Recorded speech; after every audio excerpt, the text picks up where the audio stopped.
안녕하십니까. 종아카데미에서 중세교회사를 강의하고 있는 구리정한교회 장용 목사입니다. 지난 3주간 휴강을 해서 죄송합니다. 오늘은 어떻게 해서든지 강의를 하기 위해서 노력을 했는데요. 오늘도 사실 낮에 일정이 있어서 외출했다 들어와서 강의 준비를 늦게 했습니다. 그래서 지금 늦은 시간에 영상 녹화하고 유튜브에 올리면 아마 10시 반 넘어서나 올라갈 것 같은데요. 너무 늦은 시간이다 보니까 천상 우리 성도님들이 내일에나 이 영상을 접하지 않을까 그렇게 생각을 합니다. 시간이 많이 늦어서 거두절미하고요. 제가 준비한 강의안 보면서 강의 진행하도록 하겠습니다. 네, 오늘은 제11강 스콜라주의라는 주제를 다뤄보도록 하겠습니다. 준비한 강의안 읽어가면서 설명을 하도록 하겠습니다. 중세의 교육은 주로 궁정학교와 수도원에서 이루어졌습니다. 이렇게 학습이 이루어지는 장소를 라틴어로 스콜라라고 부르는데요. 이 스콜라라는 말에서 현대 학교를 가리키는 영어 스쿨이 유래했습니다. 스콜라에서 가르치는 교사나 학자들을 스콜라스틱이라고 불렀고요. 이것은 현대 학자를 의미했습니다. 스콜라. 또 스콜라스틱을 중심으로 발전된 학문이 중세의 스콜라주의입니다. 오늘 다루고자 하는 주제인데요. 이 스콜라주의 학자들은 새로운 진리를 추구하기보다는 이 초대 교부들이 세워놓은 기독교 진리를 이성과 철학적 방법을 통해 증명하고 체계화 하려고 했습니다. 스콜라주의를 간단히 정의한다면 신앙을 강화할 목적으로 이성을 통해 신학을 철학적으로 합리화시킨 학문사조, 이렇게 정의할 수 있겠습니다.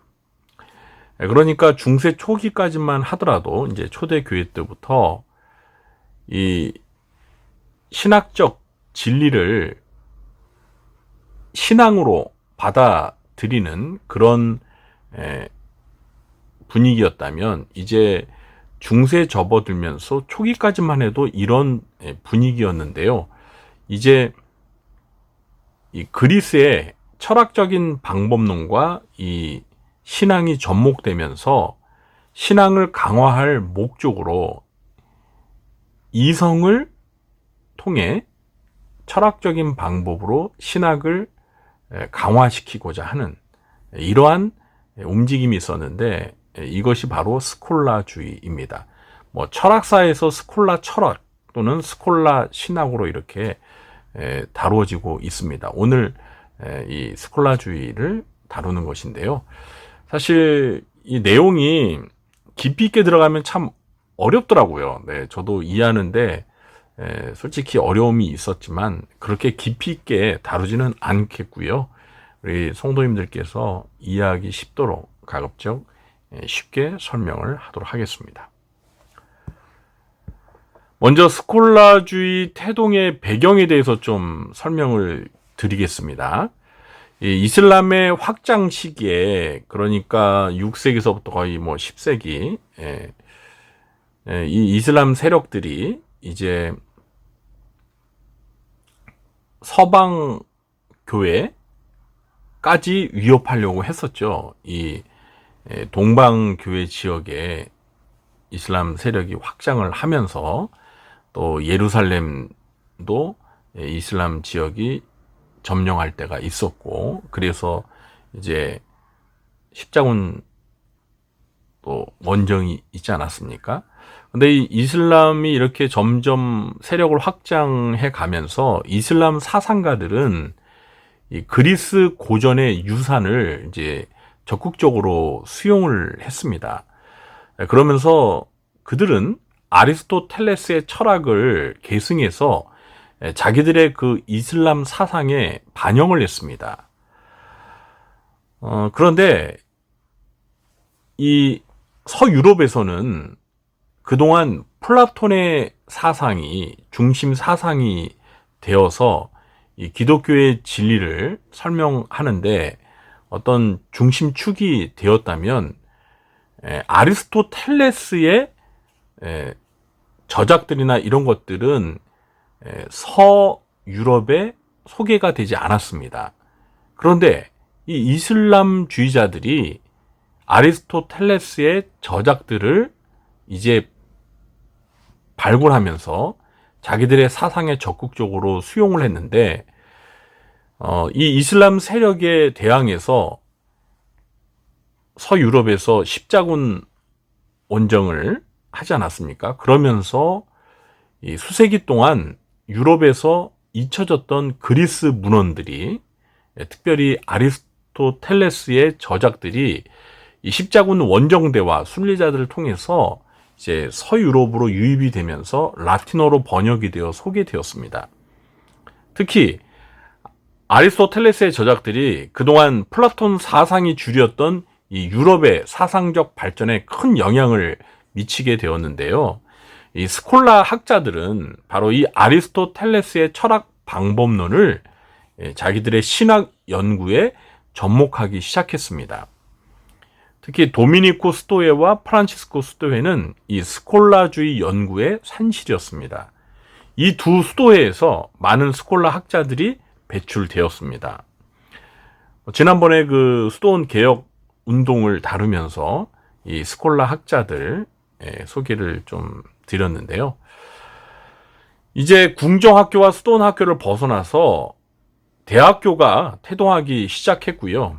이 대학의 태동은 스콜라주의 연구에 지적 호기심과 열정을 높였습니다.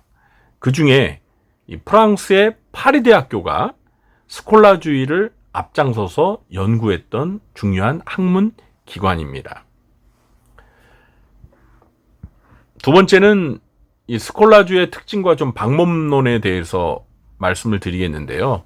스콜라주의는 이성을 통해 신앙을 합리적으로 증명하고 강화하려고 하는 사상입니다.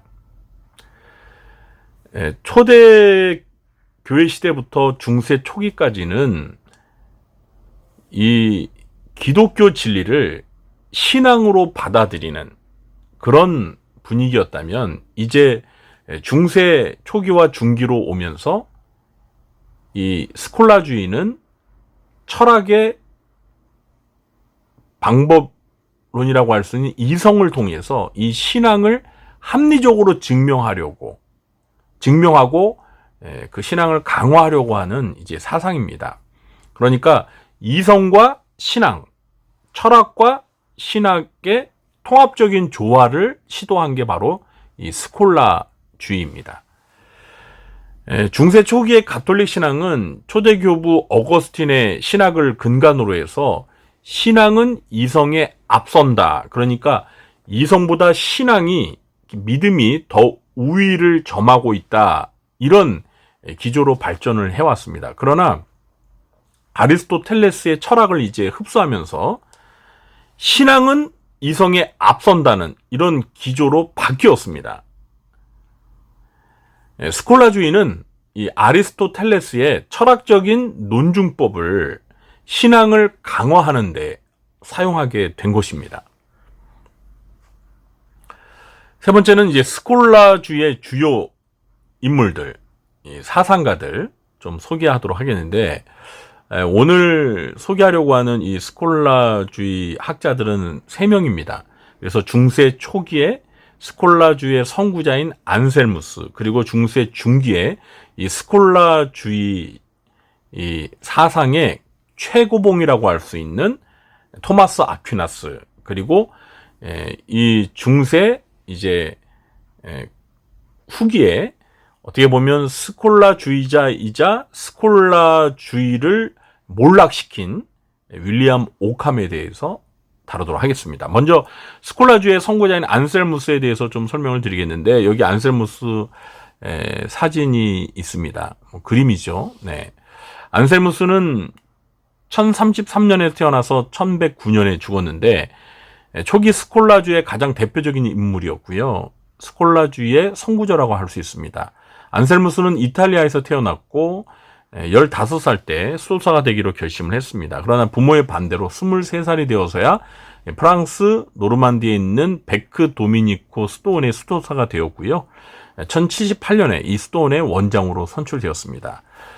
그런데 이 안셀무스가 유명하게 된 것은 이제 60세가 되던 1093년에 영국의 캔터베리 대주교로 임명이 되면서부터였습니다. 안셀무스는 플라톤적 입장에서 인간의 이해 영역 너머에 실존하는 보편적 진리를 믿었습니다. 그는 객관적 선이 존재하며 인간의 선은 객관적 선의 그림자에 불과하다는 실제론에 근거한 철학을 따랐습니다. 그러한 보편적 진리를 인간의 이성을 통해 얼마든지 증명할 수 있고 그 결과 신앙을 강화시킬 수 있다는 확신을 가지게 되었습니다.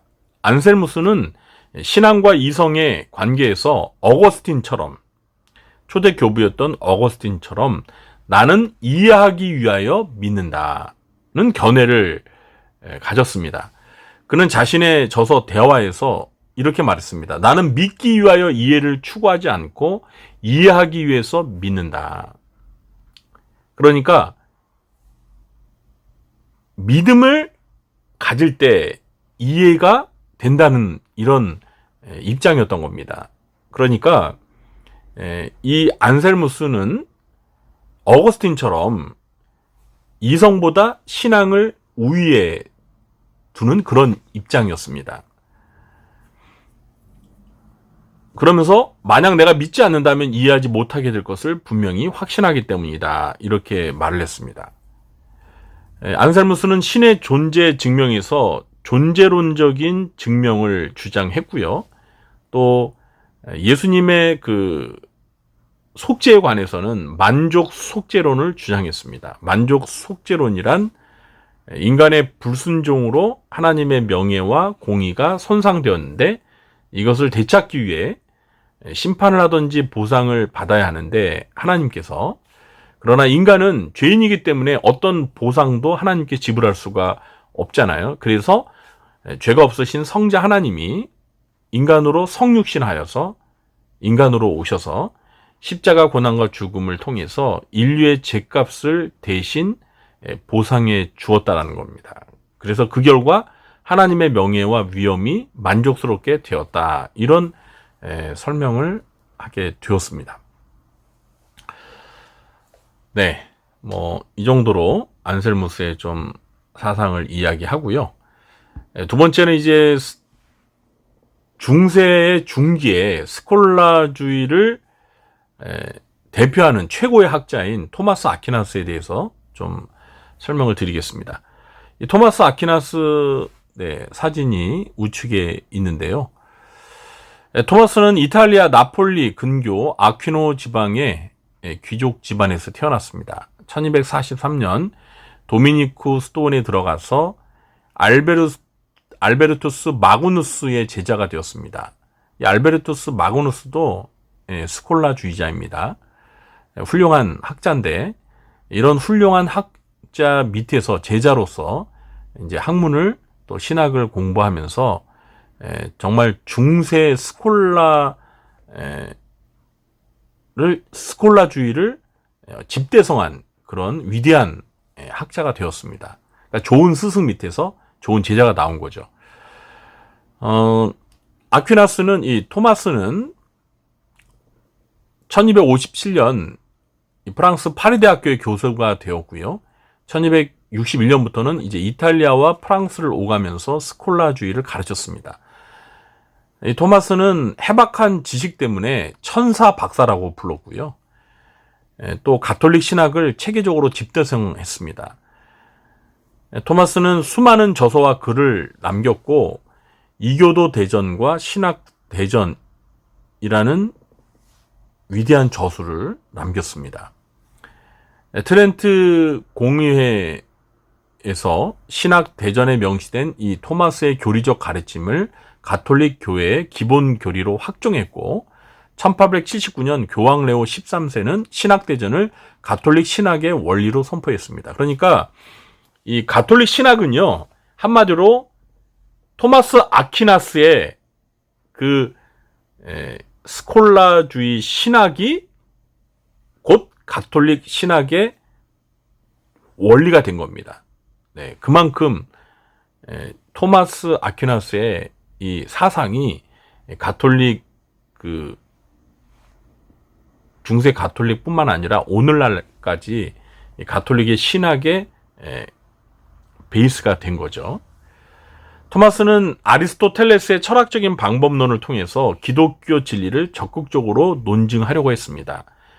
아리스토텔레스가 말하는 이 보편적인 진리는 인간의 내면과 정신에 존재하는 개념이지 실제가 아니라고 그렇게 주장을 했고요. 토마스는 실제는 초월적인 하나님의 영역에 속해 있지만 지금은 개인의 정신 속에 존재한다는 온건적 실제론을 주장했습니다. 이 토마스는 어거스틴과 안셀무스와 달리 나는 믿기 위해서 이해한다를 주장했습니다. 어거스틴이나 안셀무스는 나는 이해하기 위해서 믿는다라고 했는데 토마스 아퀴나스는 나는 믿기 위해서 이해한다 이렇게 주장함으로 인해서 어거스틴과 안셀무스는 신앙을 이성의 우위에 두었다면 토마스 아퀴나스는 이성을 신앙보다 더 우위에 두는 그런 입장이었습니다.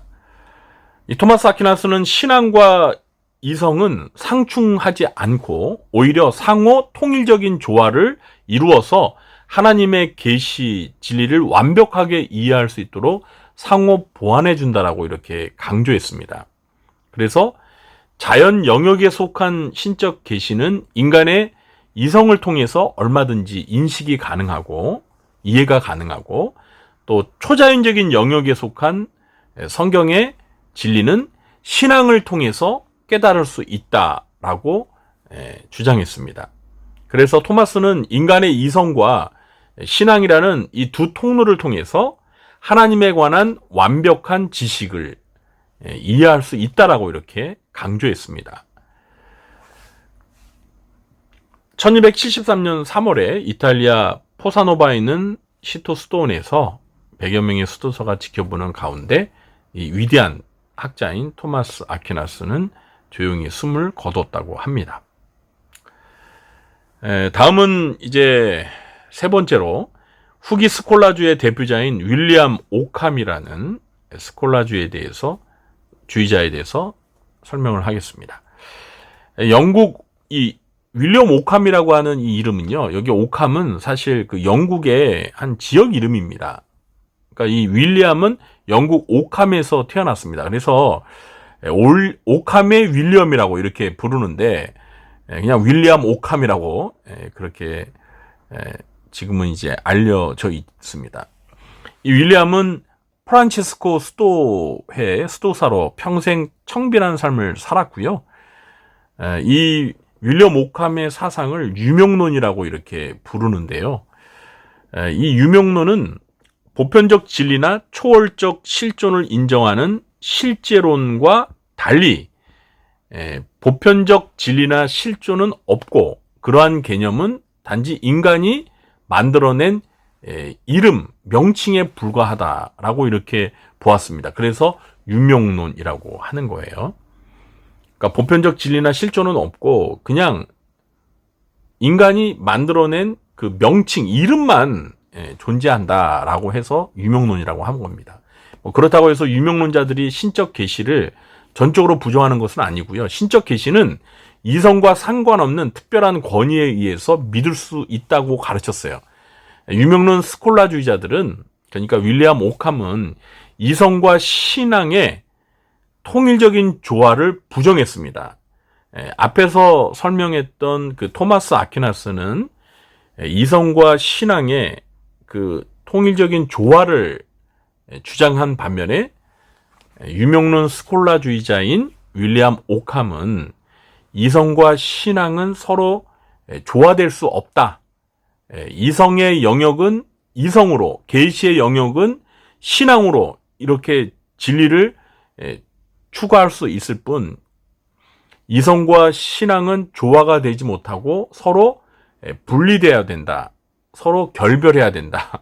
이렇게 주장함으로 인해서 사실은 윌리엄 오캄은 스콜라주의자지만 스콜라주의를 허물어버린, 그러니까 스콜라주의의 그 중심 개념이었던 이성과 신앙의 조화를 부정한 사람이라고 볼 수가 있겠습니다.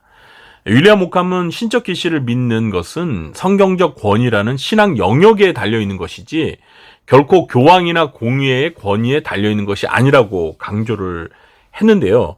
오캄의 이런 사상이 이제 종교개혁자 루터에게 영향을 주었습니다. 그러니까 종교개혁자 루터가 이제 우리가 이 중세 교회사가 끝나면 종교개혁사를 배우게 될 텐데, 이 루터가 가톨릭 수도사였잖아요. 신부였는데 대학에 들어갔을 때 그 대학에서 이 중세 후기에 스콜라주의자였던 윌리엄 오캄의 그 사상이 이 루터가 다니던 대학에 그 사상이 영향을 끼치고 있었어요. 그래서 이런 윌리엄 오캄의 사상을 이제 루터가 영향을 고스란히 받았고, 또 루터는 이 윌리엄 오캄을 훌륭한 스승이라고 이렇게 높이 평가를 했습니다. 윌리엄 오캄은 제도보다 개인이 훨씬 더 중요하다고 가르치면서 가톨릭 교회의 봉건적이고 교권적인 권위주의를 비판했습니다. 그리고 교황과 공의회도 얼마든지 오류를 범할 수 있다라고 논박을 함으로 인해서 이 가톨릭 교회에서 또 파면을 당하기도 했습니다. 어떻게 보면 중세 그 가톨릭 그 주의에 대항했던 아주 용기 있는 그런 사상가라고 말할 수 있고요. 이런 그 윌리엄 오캄의 태도가 종교개혁자인 루터에게 영향을 미쳐서 이 루터가 또 종교개혁의 선봉에 서면서 용기 있는 그런 활동을 할 수가 있었다고 볼 수 있는 거죠. 이 윌리엄 오캄은 이 보편자보다 개별자를 중시하는 사상을 가졌기 때문에 개인주의를 강조하는 근대의 길을 열었던 사상가로 평가를 받기도 합니다.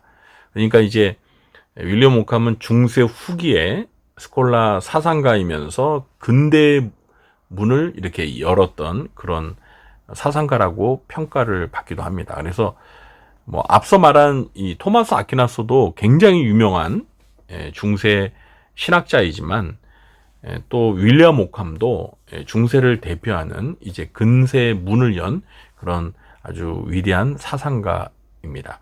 오늘은 이제 중세 스콜라주에 대해서 좀 설명을 드렸는데, 뭐 사실 아주 깊이 있게 자세하게 설명을 드리지 못하고 그냥 제가 이 강의 내용을 읽으면서 간단히 설명을 드렸습니다. 우리가 중세 교회사를 이해하는 데 있어서 이 스콜라주의도 그냥 넘어갈 수 없는 그런 아주 중요한 내용이고, 또 철학사에서 이 중세 스콜라 철학도 굉장히 중요한 부분인데요.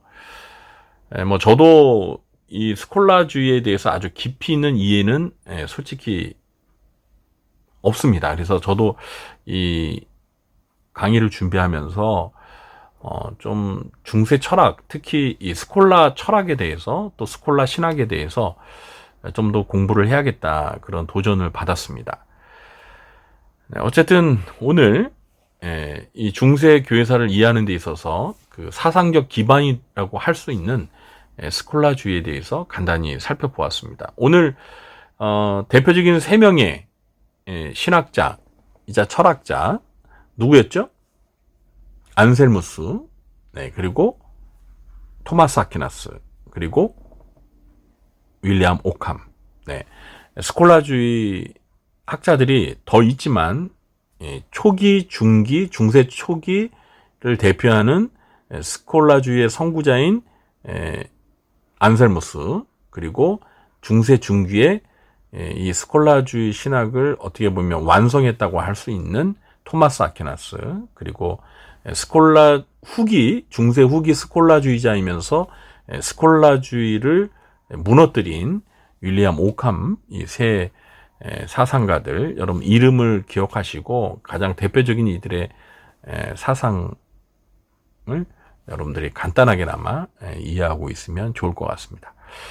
네, 오늘 여기까지 하도록 하겠습니다. 늦은 시간인데 저도 이제 마무리하고 집으로 귀가해야 될 것 같습니다. 네, 평안한 밤 되시고요. 저는 다음 주에는 저희가 또 휴강을 하게 될 것 같습니다. 왜냐하면 다음 주에 우리 구리정한교회 성도님들은 아시겠지만 어린이사랑 복음축제를 앞두고 있기 때문에요. 한 주간이 굉장히 분주합니다. 그래서 다음 주는 또 부득불 휴강을 하게 되어서 죄송하고요. 2주 후에 만나 뵈야 될 것 같습니다. 네, 오늘도 늦은 시간에 이 강의를 아마 들으시는 분들은 거의 없을 것 같은데 네, 들어주셔서 감사하고요. 네, 평안한 밤 되시기 바랍니다. 그럼 저는 물러가겠습니다.